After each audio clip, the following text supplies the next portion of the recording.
السلام علیکم ورحمۃ اللہ وبرکاتہ۔ الحمدللہ رب العالمین والصلاة والسلام علی اشرف الانبیاء والمرسلین نبینا محمد وعلی آلہ واصحابہ اجمعین، اما بعد۔ محترم و معزز ناظرین کرام، پچھلے درس کے اندر ہم نے دیکھا کہ رمضان المبارک کی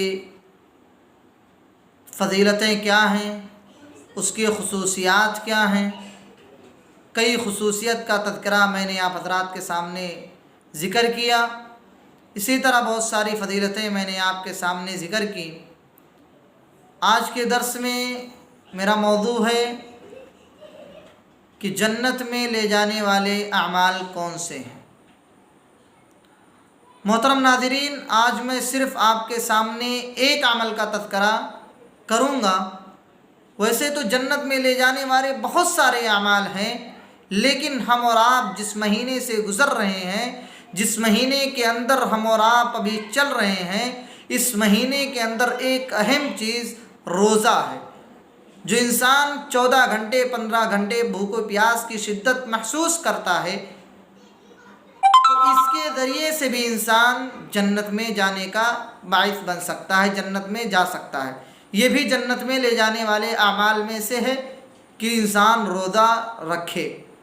روزہ رکھنا بھی جنت میں لے جانے والے عمل میں سے ایک اہم عمل ہے۔ آئیے ایک حدیث کی روشنی میں آپ کے سامنے تذکرہ کرتا ہوں۔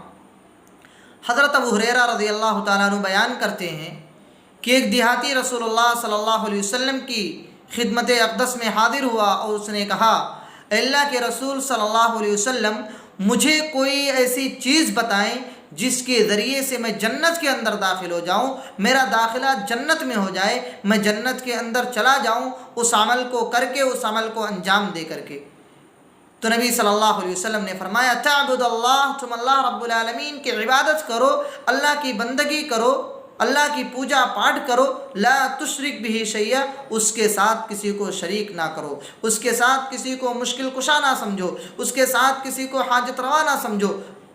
اس کے بعد وَتُقِيمُ الصَّلَاةَ الْمَكْتُوبَةَ، فرض نمازوں کی ادائیگی کرو، فرض نمازوں کا خاص خیال رکھو۔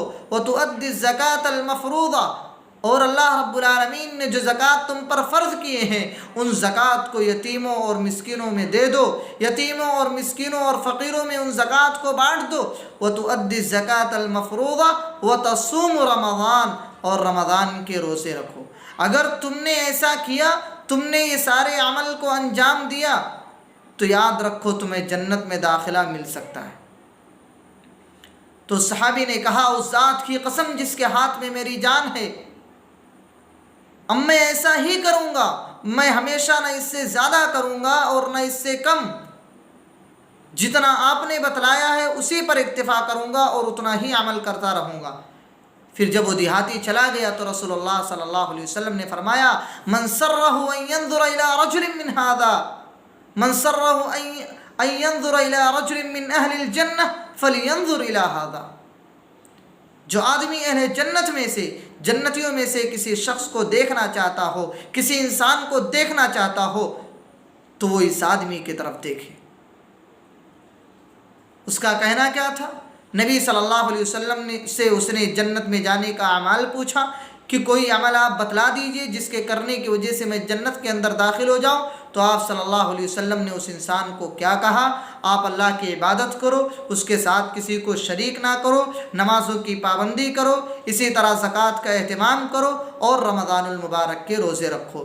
میرے بھائی اور دوستو، ابھی ہمارے اور آپ کے پاس رمضان المبارک کا مہینہ آیا ہے۔ ہمارے اور آپ کے پاس اپنی رحمتوں اور بخششوں کے ساتھ رمضان المبارک کا مہینہ سایہ فگن ہے، تو ہمیں اور آپ کو اس مہینے سے بھرپور فائدہ اٹھانا چاہیے۔ ہمیں اور آپ کو مکمل طور سے اس مہینے کے اندر روزہ رکھنا چاہیے، تاکہ اللہ رب العالمین ہماری بخشش فرما دے اور ہمیں بھی جنت کے اندر داخل کر دے۔ اللہ رب العالمین سے دعا ہے کہ بار الہی تم تمام مسلمانوں کو کہنے اور سننے سے زیادہ عمل کی توفیق عطا فرما۔ آمین، تقبل یا رب العالمین۔ السلام علیکم ورحمۃ اللہ وبرکاتہ۔